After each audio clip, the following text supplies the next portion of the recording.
Okay, that one is your own.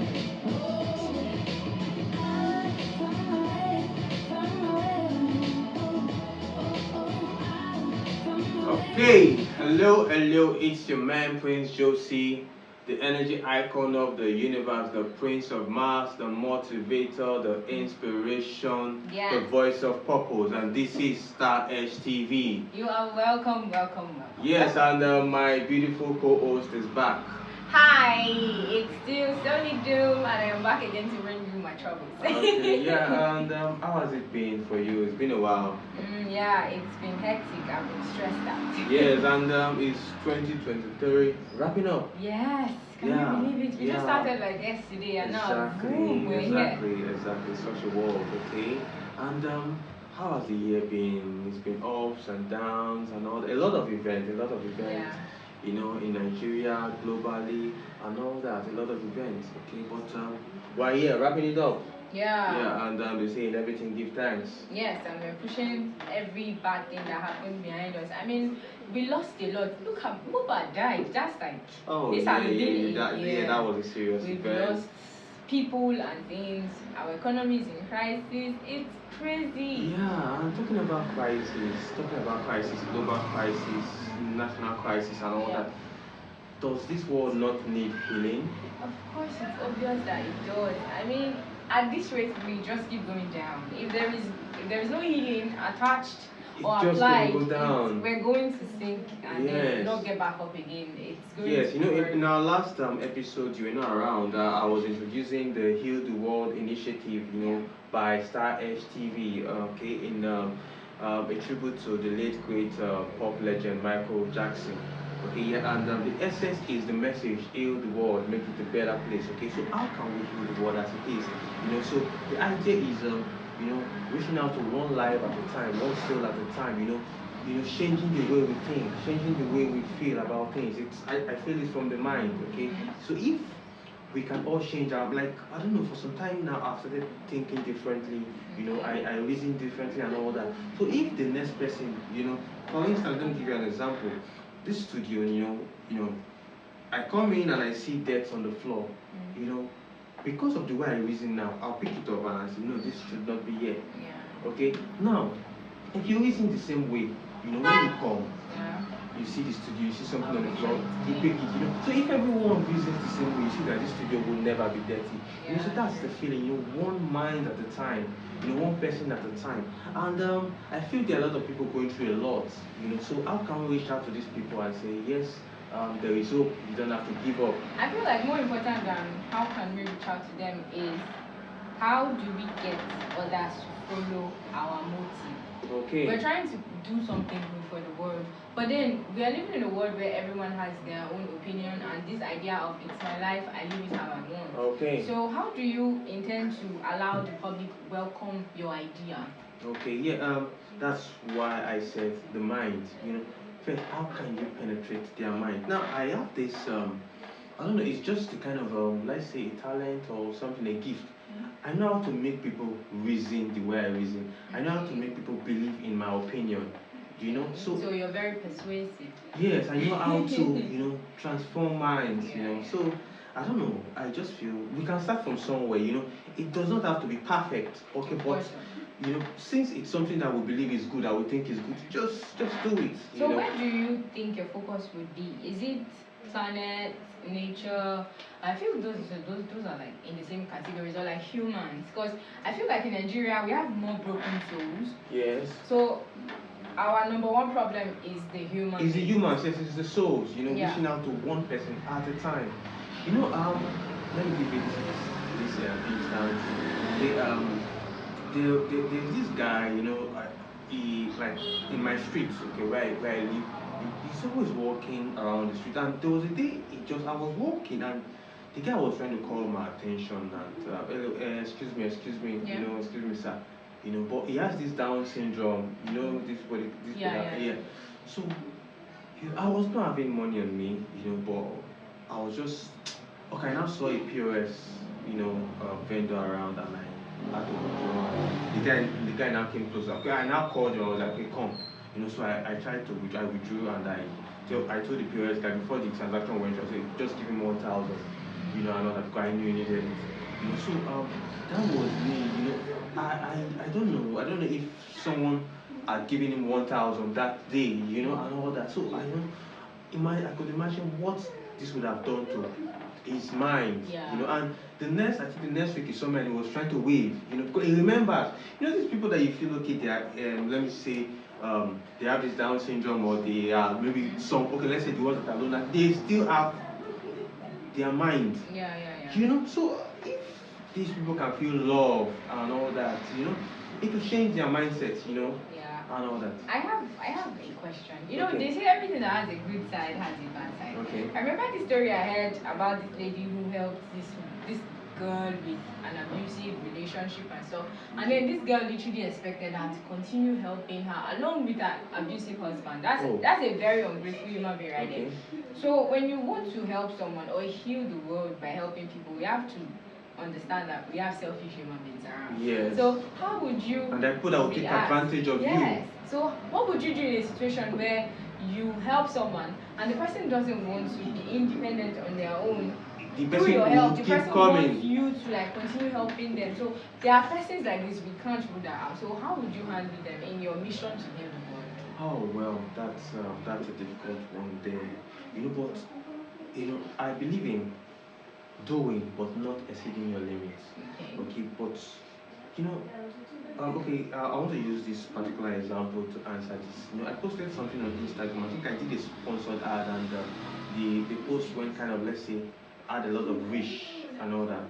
So I think when you make some of these posts and all that, maybe in a beautiful studio, and they feel maybe this guy is a millionaire or something and all that. So people started calling and all that. So one guy called, and he explained the story and it looked genuine, okay, and all that. He said he came from I think Cyprus and all that, so he lost his dad. So his dad, there was no finances to continue the education. He had to come back to Nigeria, do job and all that.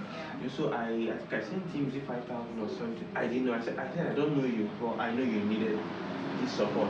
So I sent him that 5,000. So there was a time he contacted me again and he was like, he wants to go for a job interview and all that. He needs transport. He does not want to use this plan. I said, okay.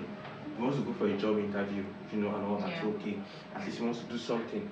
Okay, I found a way to send him, I think 2,000 or something for his transport and all that. After 2 weeks and all that, this guy started calling. He said, I'm dying.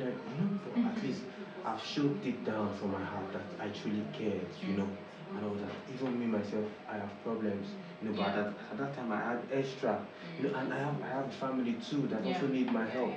But I can't do everything, but at least reach one life once at a time, but just do the little you can. So I think for that lady you were talking about, at that point when you said okay, you needed to help, especially when you said okay, at that point you saw the situation was maybe kind of critical and all that, you needed to help, you try. The thing is, just try. Now when you have done what you can, and if you suspect that these people are trying to take advantage of you and they are not ready to, what you do is okay, give them a way out. Just like you, not just fine giving someone fish. See, give fish. But after giving the fish, I said I like seeing things differently now. Now you don't just say I want to teach you how to fish. Do you get me? Still give fish. Then while giving the fish, then you now teach the person how to fish. Do you understand? Okay. So now when you are giving that help, you now say, okay, fine. Let's talk about how you can go out of this situation. So do that. Now after you have done that, if this person is not taking that advice or that instruction, then you know that this person is not for you. You can't help. Do you understand me? So that's the thing. So I think there is a limit. I want to use a reachable example. Okay. We have this under-bridge residents.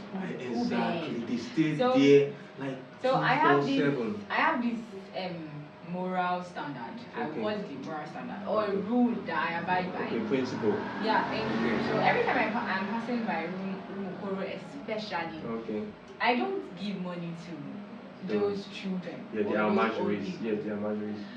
my biggest anger is, why are you in the streets and giving birth? You can't take care of yourself. Why would you birth another child? That's wickedness. Yeah. That aside, the children, I don't give them money because I feel like giving them money encourages them to be on the streets. I've seen those children carrying phones that I don't have. Which means they've grown to just adapt to the life of collecting give those children from people. 20 naira, they will throw it away. Exactly. They reject 20 naira now. So they become entitled to the streets. They become entitled to other persons giving to them. So if you want to help this person, is the whole idea of healing the world, what approach are you going to take? Because I won't take the money approach. I will never give them money. I would not contribute to them remaining on the streets. I need them off the streets. They are like pests on the road. Okay, that brings me to this. Of a truth, there are some people you can't help.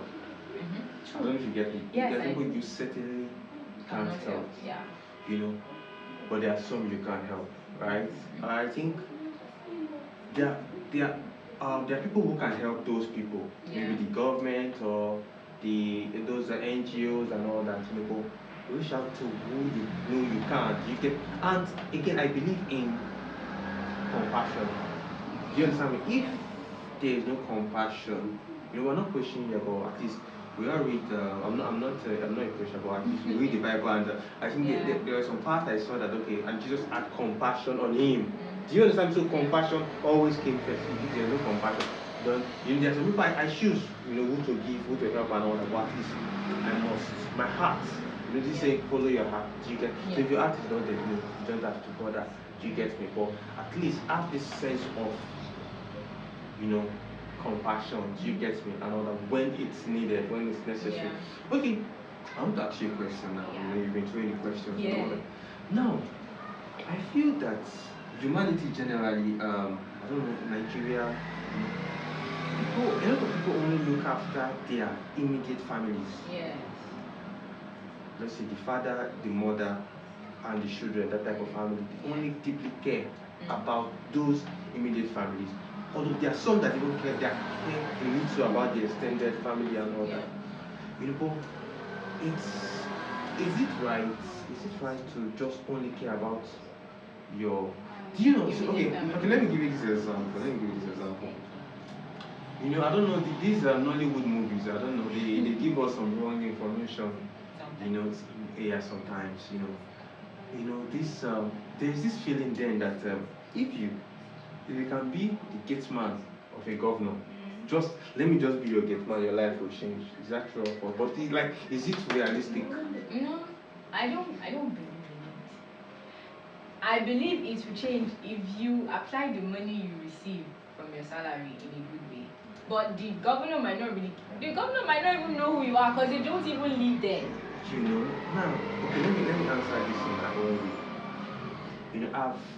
I'm an engineer. I'm a trained engineer. Okay, so one of my franchises is solar power. I'm into renewable energy, solar installation, and all that. So these men that can afford this solar are millionaires, most of our politicians and all that big men. I've done a solar installation in a senator's house. I've done one in a director in one of these federal agencies and all that. Now, I discovered that these boys are working with these men. Their lives are just there. Yes. Do you understand me? Just earning salary. All that. They are already employed. The people they are working for can't do anything other than giving them employment. See, what happens next depends on you. And what you do with your money. I don't blame any politician whose staff is not doing better because he's paying you. He doesn't owe you. Okay. He gave you a job. He's paying you. What you do next depends on you. So what I'm saying is there any advantage working for those people? Yes, you have a job. That's an advantage. It's just that. They are creating employment. No, having a job, just a job. Like, for instance, having a job. What about being self-employed or working for as a janitor? Yeah. You still get paid. See, for me, I don't think anybody. So, what I'm saying is, there any special advantage working for a governor? You get paid. You have a job. No, if you still get paid in the other side. Exactly, but okay, one person is a governor. This is what I mean. Nobody, I don't think anybody owes anybody extra help. Okay. So, you said you wanted a job. They gave you a job. that person is not obligated to upgrade your life in any way aside from giving you a job. Exactly. So the moment you work with that person for years, you shouldn't even have the idea that I've been here for long, he's supposed to do extra for me. You know that it's a very wrong mindset. It's a very wrong mindset. That person owes you nothing. Exactly. Your only connection is you're my employee, I am your employer. That's where it ends. Okay, and that brings me to the issue of blame game. Yeah. You know, in the sense that a lot of people have this entitlement. Okay, I have this rich uncle, I have this rich auntie. Why am I still here? Yeah, connection. Why is it not working and stuff? Back to Star Edge TV, we have a lot to discuss and all that, but we have to go. So stay on the Star Edge TV network. Subscribe to all our social media pages at Star Edge TV on YouTube. And in our next show, we'll make sure to complete this whole. Exactly. Okay, I'm the Heal the World initiative. I'm back. Okay. Yeah, the whole Heal the World initiative. Because I also need healing and it's not to play. I play a lot. Okay, so everybody needs healing. Yes, okay. Alright, thank you for watching. Bye bye. Bye bye.